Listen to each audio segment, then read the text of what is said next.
Shalom, shalom. First and foremost, we'll say Kalam Liyah, Bashim Yahushai, Bashim Kakwadash, and double hands to the elders and apostles of Great Millstone GMS will do well and teach well. Another short video today. I'm going to talk about 2nd Esdras 4:35, bring out one precept that kind of ties into what's going on here. You see here, verse 33, the answer said, how and when shall the things come to pass? Wherefore our ears feel and evil. He's talking about when are the righteous going to be saved, because all this stuff about the time of threshing, I've talked about this before, represents the same things that you read about in Matthew 24, then just saying, when my angels across the four corners, they should gather my elect. If you're paraphrasing, it's in Matthew 24, straightness of salvation, wisdom of Solomon 5, and many more. I'm thinking of one. Well, I just pulled this one up. I thought I saw something in Revelation, the 9th chapter, but I was thinking of something else. But Revelation 26, blessed and holy is he that hath part in the first resurrection, on such the first death hath no power, but they shall be priests of the Most High and of Yahushua Mashiach, and they shall reign with him 1,000 years. 1,000 years really means eternity, because as the scriptures talks about, well, 2nd Esdras, the 2nd chapter tells you, you should put on immortality.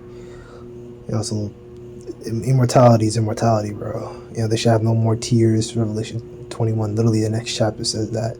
They should have no more tears. All right, death causes you to have tears. Okay, death is a sorrowful thing, having to die and then come back over and over and over again.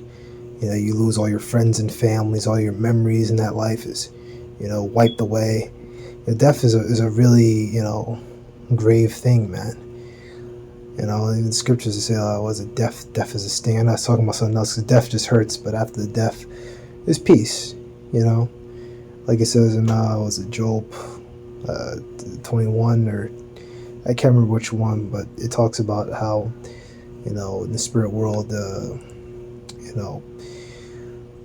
lowly is free from the oppressor and things like that. In death there is peace. There's peace in death. Don't be a death crazed maniac, because you got something to live for, man. You got to teach. You got to live. You got to be a witness. So go out there and live, like Solomon said. Go thy way. Eat thy bread and go thy way, man. Don't be bugging out. Don't be having that. You know what I'm trying to say. Keep everything in a good balance, bro. Right? And that first resurrection is getting saved in the chariots. Right? See here, souls were beheaded. And there you go.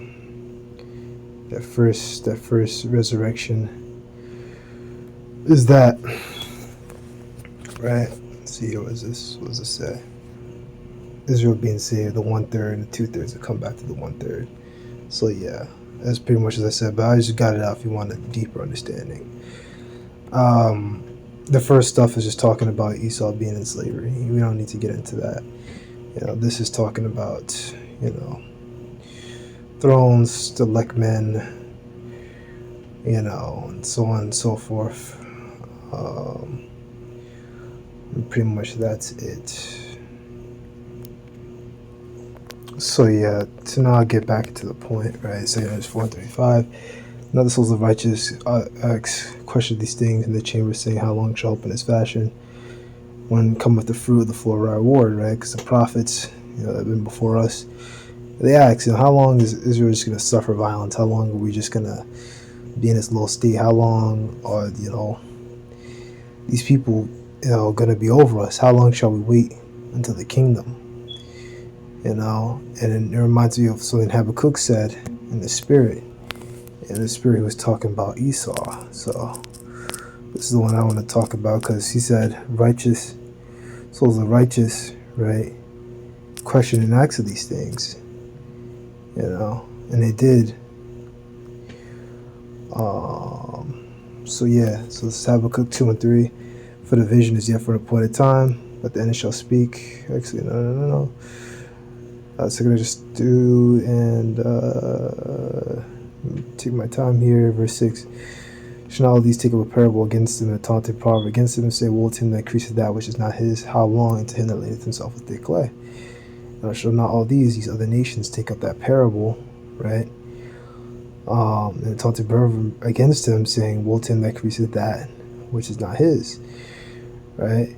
I ask this because we are still in the era of, so-called white man increasing that which is not his, which he does on a daily basis, man. And now he's increasing that which is not his on a body-to-body basis, by putting out these these chips and stuff. And I'm just talking about them as a whole, not about American, not America. I know there's a club in Spain that did it. I believe it was Sweden or something that did it. I've been hearing about this thing, was a globe coin or some shit, and they're having people scanning the eyeball. It's just a precursor to them just putting, chips in people's heads, in their hands and stuff like that.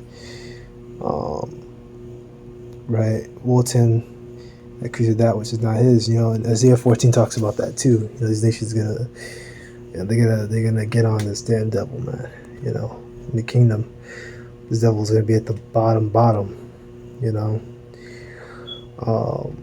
Walton, that created that which is not his. How long? It's him that layeth himself with the clay. Right.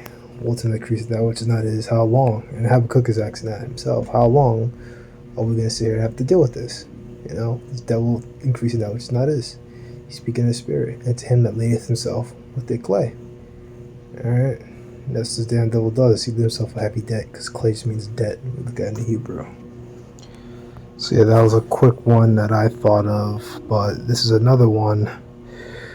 Acts 1:6, when Yahushua came back, right? Acts 1:6, when they therefore were come together, they asked him, saying, Lord, wilt thou at this time restore again the kingdom to Israel? And they thought Yahushua was going to bring back the kingdom. And that's what I just mentioned. Right, so the souls of the righteous before, right, the disciples, became apostles, they had questions of these things. And they always asked about them, because that's what they wanted. See, that was the end of our faith. Okay, the end, salvation of your soul. Okay, 1 Peter 1:9. It's even the end of your faith, even the salvation of your soul. That is the end of your faith. That is what it means to be quote unquote saved. And I say quote unquote saved because people overuse that. They say, oh, I'm saved, and meanwhile they're fucking, I don't fucking know, man. These people just do what these people fucking do. I don't even want to think about what these motherfuckers do anymore. I'm tired of fucking thinking about that shit. You people, you know full well what these people get up to, man. These fucking weirdo ass clubs and joints that these people got, and fucking, oh my gosh, the freaky shit these people do, the bestiality. I don't even want to fucking talk about that shit, bro. You know full well what these people do, and at the same time say, oh, I'm saved, bro. People say they're saved, and it's like, bro, you're not on a chariot. You don't got a new body. You sin every day, man. Alright? Come on. Alright? Even the salvation of your souls. Okay? And that's what we're talking about. That's why he said we restore again the kingdom to Israel, because that is the salvation of your soul. Salvation of your soul is the kingdom. Read on down, with salvation the prophets have acquired and searched diligently, who prophesied of the grace that should come to you, which is what we just finished talking about. Right? And that's pretty much it. And that mercy, hell, man, I mean, you could read 2 Ezra, the first chapter. He prophesied about that. He prophesied that grace, how the Lord looked over us as a mother hen, how the Lord sent prophets to try and turn Israel back, and the people ignored them. So yeah, that's pretty much that. I'm thinking about another one. What was it, Psalm 74? They're talking about, I believe Esau wrote this one. I can't really remember.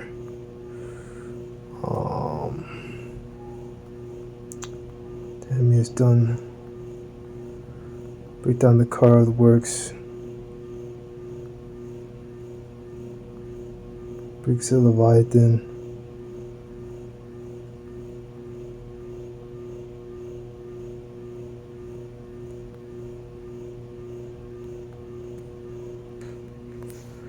So I did some digging.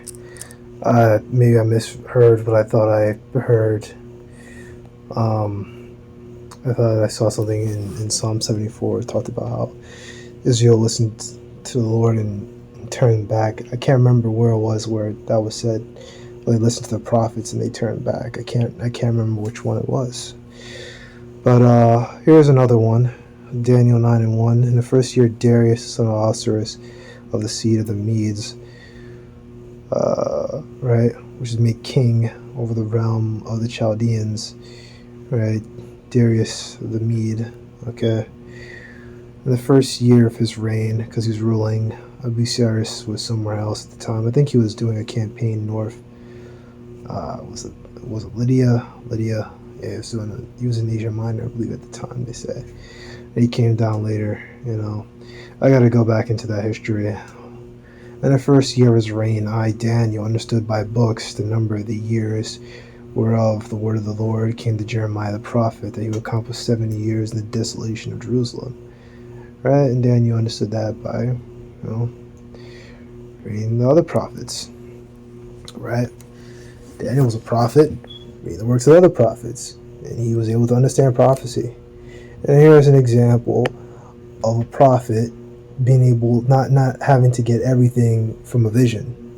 A prophet can just has that prophetic spirit and can break down prophecies. That's also part of being a prophet, is the ability to break down prophecies. People just have this weird, misconception. They think it's like a movie or something. You got to be like floating up and down or something, or that we got to, do X, Y, Z because people lack faith. We got to be floating. We have to, do this and do that. No, man, we're regular people, but we have a prophetic spirit. We can understand the prophecies and break them down to you. Right? Witness of Yahushua Mashiach is the spirit of prophecy. So whatever that Christian pastor name was, I don't even really give a shit. I don't fucking pay attention to people like that. Someone come up to me on the highways and byways. I'm going to be polite. I'm just going to explain to them, like, come on, man. The apostles of old always made mention of the prophets. Right? The prophets had not been done away with. Okay? They were prophets. They were prophesying. King David was a prophet. Come on, man. Come on. Well, I'm not going to mention that the whole King David, Peter, and so on and so on. They're not going to understand that. But yeah, prophets were not done away with. And as I said before, the testimony of Yahushua is the spirit of prophecy. Just bringing that out. Being calm and respectful. That should do the trick. Not they come up with some other nonsense on me. I'm just going to ignore you because the scripture simply says, man. And I set my face unto the Lord God, Yahweh, to seek by prayer and supplications with fasting and sackcloth and ashes, right? Because something's very spiritual about that fasting. And I prayed unto the Lord my power, and I made my confession, O Lord, the great and dreadful power, keeping the covenant and mercy to them that love him and to them that keep his commandments. We have sinned, we have committed iniquity, and have done wickedly, and have rebelled even by departing from thy precepts and from thy judgments. Now that we hearken to thy servants the prophets, who spake in thy name to our kings, our princes, and our fathers, and to all the people of the land. Daniel is humbling himself. Right? Righteousness belongeth to thee, but unto us confusion of faces, as this day, to the men of Judah, and to the habitants of Jerusalem, and to all Israel that are near and that are far off, through all the countries where thou hast driven them, because of the trespass that they have trespassed against thee. Right? In his days, they were driven off and scattered too, because the main way by which we've been scattered, both Judah and Israel, is through captivity. Some people just kind of left or moved over to different lands or whatever, but the main way has been through captivity. Okay. Oh Lord, and the confusion of faces, it means shame. Oh Lord, to us belongs confusion of faces, and to our princes, and to our fathers, because we have sinned against thee. To our Lord belong mercies and forgiveness, though we have rebelled against him. Neither have we obeyed the voice of the Lord to walk in his laws, which he set before us by his servants the prophets. Yea, all Israel has transgressed thy law, even by departing, they might obey thy voice. Therefore the curse is poured out upon us, and the oath that is written in the law of Moses, servant of God, because we have sinned against him. He hath confirmed his words, which he spake against us and against our judges that judged us, by bringing on us a great evil from the whole heaven. Have not been done as hath been done upon Jerusalem. Right? He's asking for that mercy, man. He's admitting the faults. This is prophesying of the grace. Right?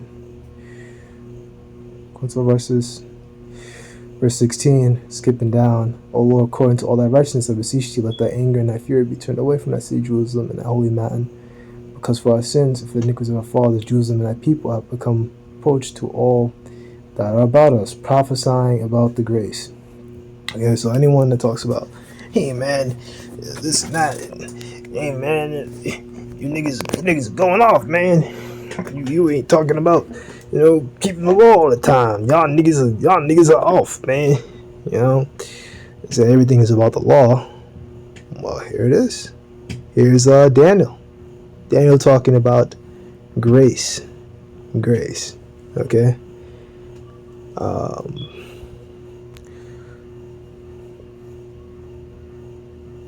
Also, this is another one that goes back to what we just read, 2 Kings 4:35, right? Verse 19, O Lord, hear, O Lord, forgive, O Lord, hearken and do, defer not for thy own sake, O Lord, for thy city, for thy people that are called by thy name, right?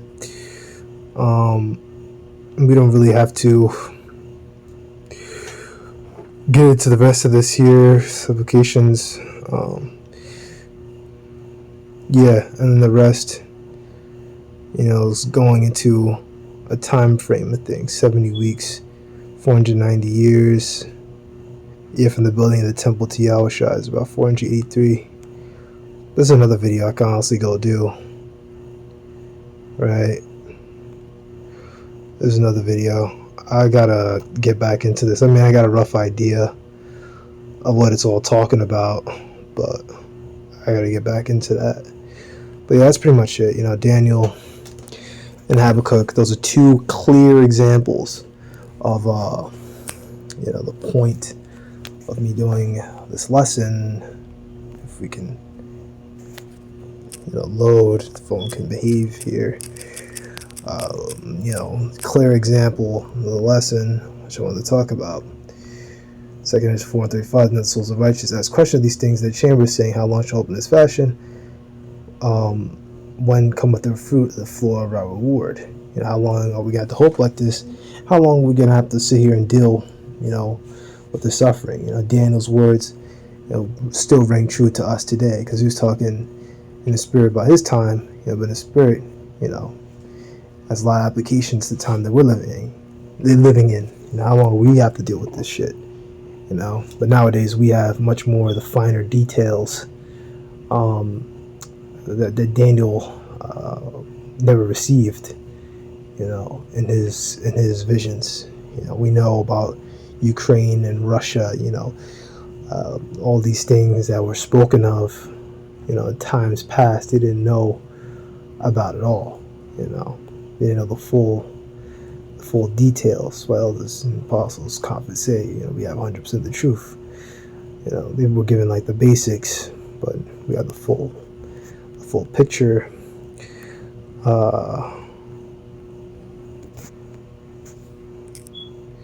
Let me see where it was said. It's Jeremy. 2nd Esdras 2. For Jeremy.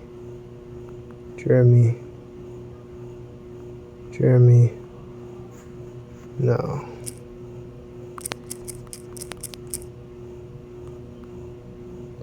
Yeah, 2nd Esdras 5:13.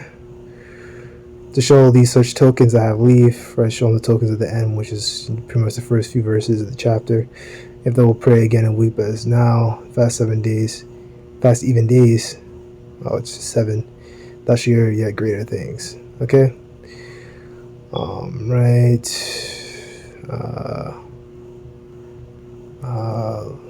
Leave tokens. right? Because that's what they would do, but they will only mention certain things. Like you're never gonna find the word America. She says from Amerigo Vespucci, but I was watching that American Maroon. It's very possible that America could have been a so-called Native American term. You see that they had was it Native American or I think it was Aztec or Inca or something. We have people like Amaraka, but it's a thing of debate. It's a thing of debate. Oh yeah, show these such tokens I have leave. That's all I'm supposed to do. That's why it says I have leave. That I'm only supposed to show you these tokens.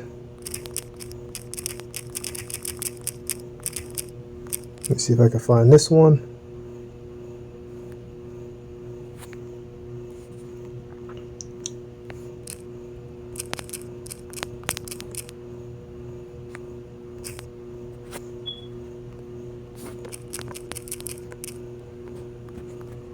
Where the hell did I find it, man? Oh my gosh, bro. I just read this too. I'm pretty sure it was in the 5th chapter. I've been getting into this book a lot.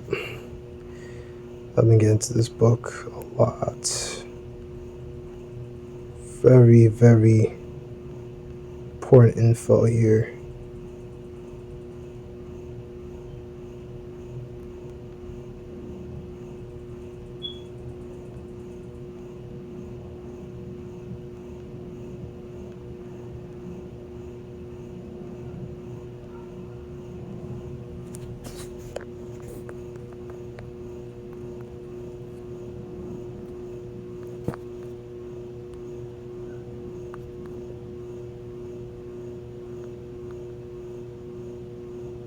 Second is 451. Then they prayed and said, "May I live? Thinkest thou until that time which happened in those days?" Ezra was asking if the end days were literally going to be in his time.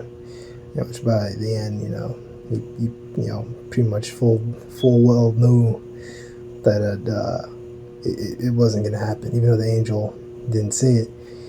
Full well that these events that took place were going to happen in a long time. From his time. Now for us, it's a matter of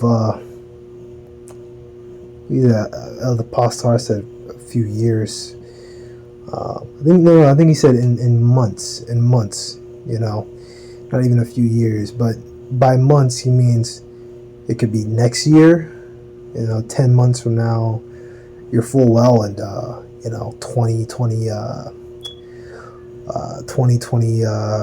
2024, around about July, June-ish, where we're gonna really start to see things hype up. We already seeing that there's another bank failure and stuff like that. Stuff about mosquitoes, and we're in those times. You can clearly say it.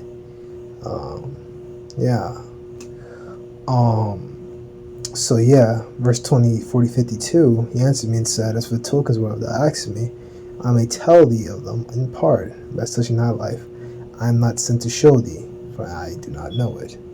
And the angel Uriel didn't know, right? So in the Psalms, if you ask me, I could tell you in part. See, tell you in part, but I was not sent to tell you concerning your life, for I do not know. Even though Archangel Uriel didn't know. You see, so angels back then were supposed to tell them in part, and right now we have a more complete understanding of the prophecy. Now, do we have a complete understanding of all things? Of course not. We don't have the tree of life. We don't have those 12 fruits, that ultimate knowledge and wisdom of Yahweh Bashem Yahushai. Of course not. We can understand certain things, but certain things you could kind of glean out, like time dilation and stuff like that, and that time is moving ever forward. We can understand little stuff like that. We can kind of glean certain things out in the scriptures about reincarnation, but do we have a full picture of how the spirit world exactly looks? Has anyone ever No one knows that, man. You know, you don't want to know that. That's the kind of stuff that bugs you out, man. Or you're trying to see angels or something. It's ridiculous. Don't do that. Don't try to do things like that. You'll get bugged out. That's meant for certain people. Certain people were seeing angels. Reminds me of the whole Sodom and Gomorrah thing. Angels come down in different forms, human forms and stuff. But I'm saying, like, trying to see like the spirit world and stuff like that. It's not meant for us to see. Angels have visited the Great Millstone Camp and stuff like that. That's documented. But stuff like that, man. The scripture says, things that belong to us. Things that revealed unto us belong to us and to our children. Things that belong to the Most High belong to the Most High. Isaiah 55:8. Is heaven higher than you, roughly paraphrasing. So my ways higher than your ways, Lord's ways higher than us, man. So we can't understand everything. We can't hasten the day. We can hope for the day. We can have faith that the day is coming. We can get into these precepts. This video is a lot longer than I wanted. Lord, you edified, inshallah.